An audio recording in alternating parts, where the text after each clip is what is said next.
Tajuk taklim kita hari ini Tarekot Taklim dan Ta'alum, Adab al-alim wa al-muta'alim.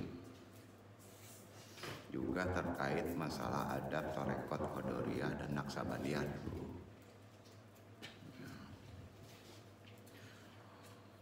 Awamir ta'alim wal ta'ilm,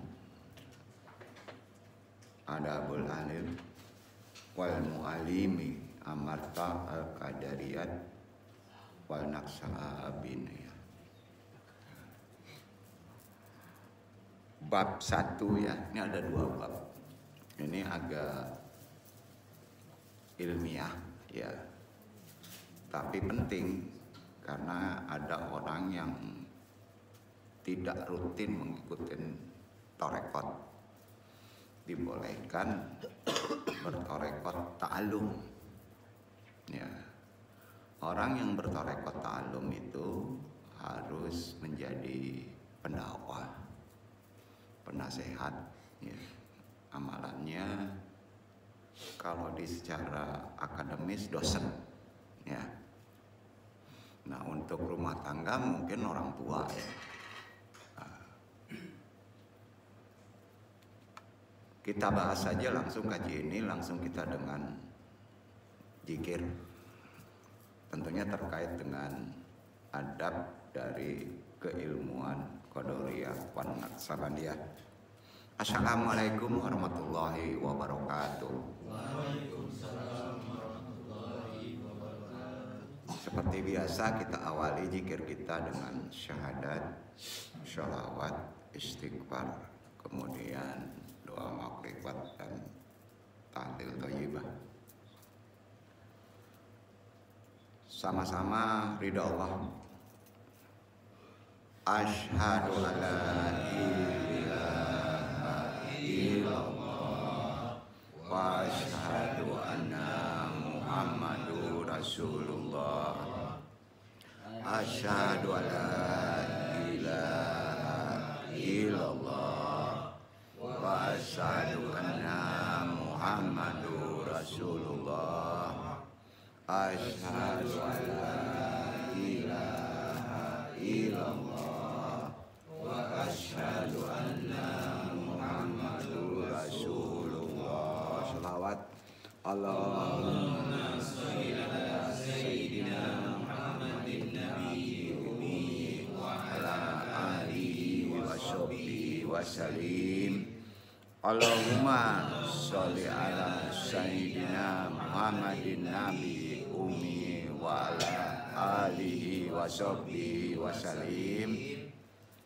Allahumma sholli ala sayyidina Muhammadin nabiyil ummi wa ala alihi wa sahbihi wa sallim. Istighfar. Astaghfirullahaladzim. Astaghfirullahaladzim. Astaghfirullahaladzim. Doa ma'rifat. Ilahi anta maksudi waridloka matlubi atini mahabataka wa ma'rifataka. Zikir jahat. La ilaha illallah. Ulang. La ilaha illallah. La ilaha illallah. Qadar. La ilaha illallah. La ilaha illallah. La ilaha illallah. La ilaha illallah. La ilaha illallah. La ilaha illallah. La ilaha illallah.